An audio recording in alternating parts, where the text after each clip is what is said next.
Hi guys, Linda here. Welcome back to my channel, Vegan Yogi Linda, in the kitchen and on the mat. Today we're in the kitchen. And if you're seeing this video, that means that this experiment that I am doing today has turned out. So I've been thinking about this one for a while and I'm going to give it a shot. I am calling them apple blossoms, and it's basically an apple wrapped up in a pastry and baked. So your own little individual apple pie, or like I said, I'm calling them apple blossoms. So here's what you're going to need. So I am making 4 servings today. So I'm going to start out with this Tender Flake puff pastry. And when you buy one of these, they are in the freezer section of your grocery store. They are vegan, yes. And I've used them, I believe, in a recipe before that I've posted. But when you buy these, there is 2 blocks inside. You will need 1 block for 4 apples. You will also need 4 apples. I am using Pink Ladies. There, you can see it's a smaller apple, so that it bakes all the way through. And you want to make sure that you're using the right kind of apple. You can use a Granny Smith if you like. I've decided not to. I find that they can be a bit tart, but you want something that is got crisp meat and doesn't just turn to mush when you bake it. So I am using Pink Ladies, all about the same size. We also need 1/2 cup of chopped walnuts,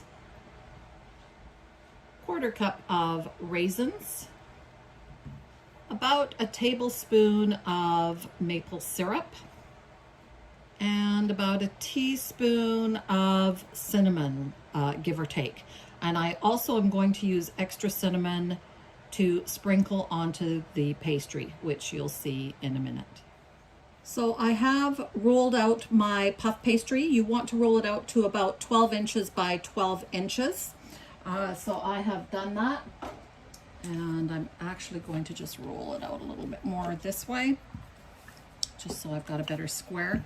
Now, the seeds that you see on here is not in the pastry.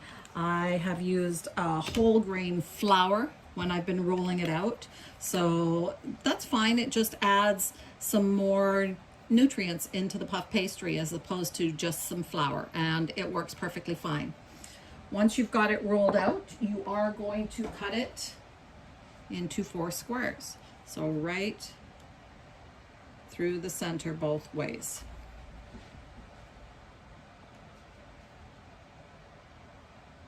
And our pastry is now ready for our apples. So we'll set those aside.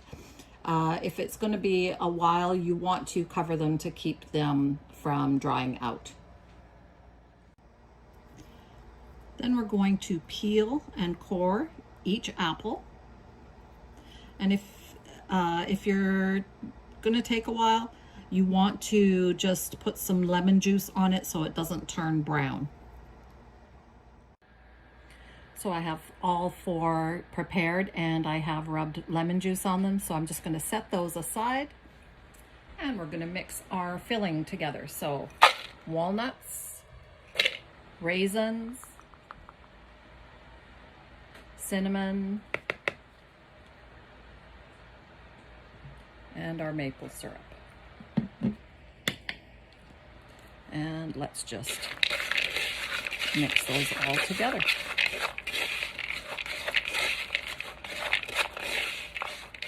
So now I'm just going to sprinkle some cinnamon on the pastry.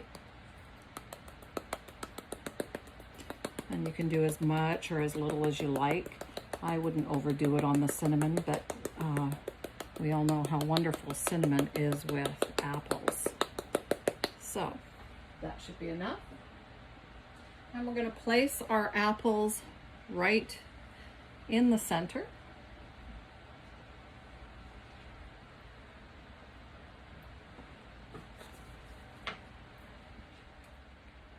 And I'm going to fill each hole with our walnut and raisin mixture. So just stuff them in there. So I ended up with a little bit left over, but not enough to half the recipe or anything. So I would go with that recipe. Maybe make your holes in your apples a little bit bigger than what I did. Now at this point, I'm just going to pull the pastry up and fold it over at the top. And we're going to pinch it up at the top. You can make a pretty design if you want. I'm not very good at pretty designs, so I'm just going to bring them up. Onto a parchment lined baking sheet and into a preheated oven at 350.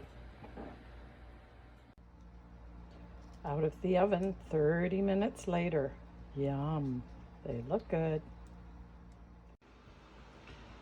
So I have let it cool down. I'm just going to cut it open. Let's see what it looks like inside.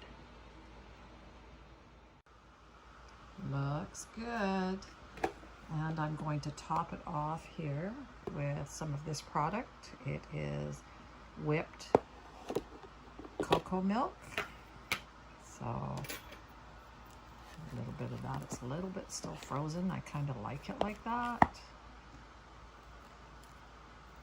And there we go. Enjoy.